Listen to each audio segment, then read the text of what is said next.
মানুষের সঙ্গে কষ্ট করবো না, আমি দংশন করবো না। বেশ বেশ, এখন আমার অনুষদকে সময় দিয়ে বলো তুমি দংশন করবো কি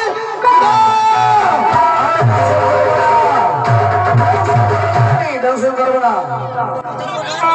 আমার কাছে সময় নাই, রাত্রি চলে যাচ্ছে। এই রাত্রের ভিতরে যদি দংশন না করি দেবতা, তো আমার পূজা আর জগতে হবে না। আজকে একটু যেভাবে হবে সেভাবে লক্ষিন্দর দেবের মৃত্যু করতে হবে। ভগবান,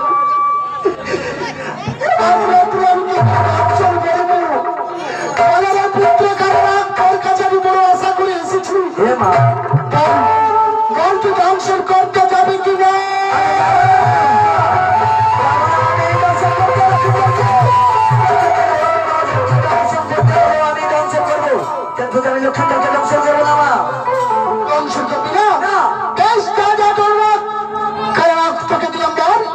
মা হবে গাদা, তোর পাপ হবে সামারি।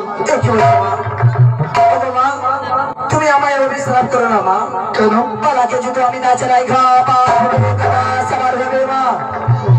আমি কিভাবে যাবো বাসর ঘরে মা দংশন করতে? মা তুমি মার কথা পালন করেছো মাগো, নাচবো না মাগো, দিয়ে না ছেড়ে বাবারে, হবে গাদা, পাপ হবে সামারি। মাগো, আমার কোনো আদেশ আমি পালন করিব না।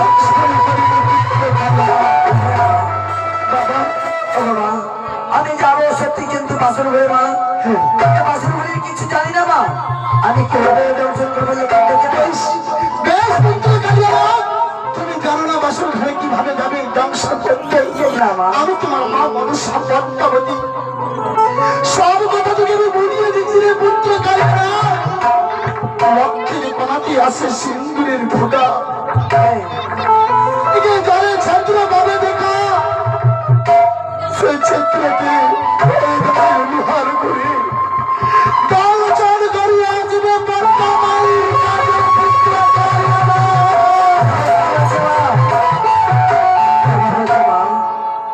কাছে আছে সিন্দুরের ফোঁটা, সেখানে গেলে আমি ছেলে পাবো দেখা।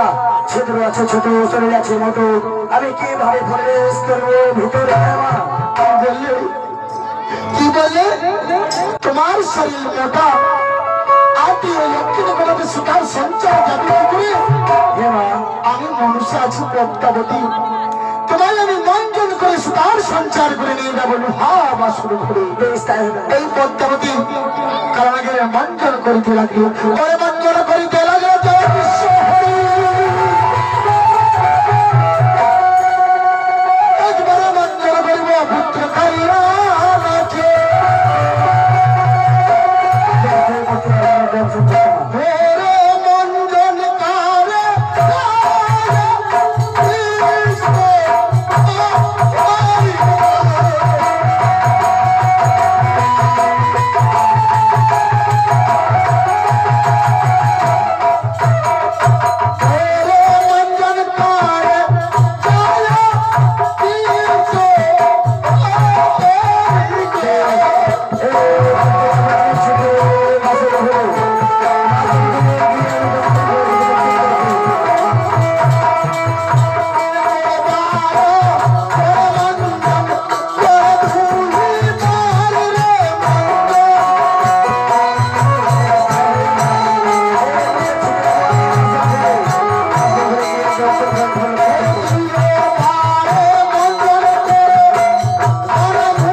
কারিও না সুতার সঞ্চার করেছি তোকে বেশ তুই তো এগুলো দিতে পারবে না আমি তোকে নিয়ে যাই তোকে এখনো নিয়ে সেইটাই পর্বতের হার ঘুরে নিয়ে যাবো আই আই জয় জয় মনসা আমি ছুটি যাবো বাসের উপরে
দেশের মধ্যে আমি ছুটি